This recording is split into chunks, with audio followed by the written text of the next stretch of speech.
खुलुमबाय स्टुडियो आं रबिन बसुमतारी आरो बे समाव आसाम एबा सा सानजा राज्योनि थागिबि सुबुंफोरनि थाखाय लानानै फैदों मोनसे गिदिर रादाब। सा सानजा राज्योनि थागिबि सुबुंफोरनि थाखाय बे समनि मोनसे गोनांथार रादाब।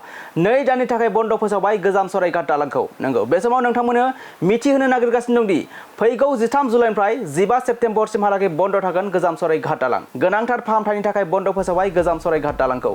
सा सानजा राज्योनि थागिबि सुबुंफोरनि थाखाय बे समनि मोनसे गोनांथार रादाब। आसाम एबा सा सानजा राज्योनि थागिबि सुबुंफोरनि थाखाय लानानै फैदों बे समनि मोनसे गोनांथार आपडेट। गोनांथार फोसाबनायनि थाखाय 2 दानसिमहालागै बन्द खालामनायनि गिदिर थिरांथा गोजाम सराइघाट दालांनि सायाव। फैगौ 13 जुलाइनिफ्राय 15 सेप्तेम्बरसिमहालागै बन्द खालामनायनि गिदिर थिरांथा गोजाम सराइघाट दालांखौ। बन्द जानाय समाव सुबुंफोरनि हान्था मेलाखौ मोनसे गोदान प्लेटफर्मजों हान्थिनाय जागोन। गाहायनिफ्राय फैनाय गिदिर मुवा बेसाद लानाय गारिफोरा बायहाथा सारियालियाव लाखिनांगोन आरो गारि फिसाफोरा फैनो हागोन सराइघाट दालांनि गोदान लामाजों। लोगोसे गोनांथार जायोब्ला फिसा गारिफोरा कुमार भास्कर बर्मा दालांनि गेजेरजों फैनो हागोन।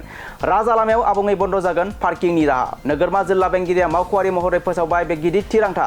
आसाम एबा सा सानजानि थागिबि लाख लाख सुबुंफोरनि थाखाय बे समनि मोनसे गिदिर रादाब।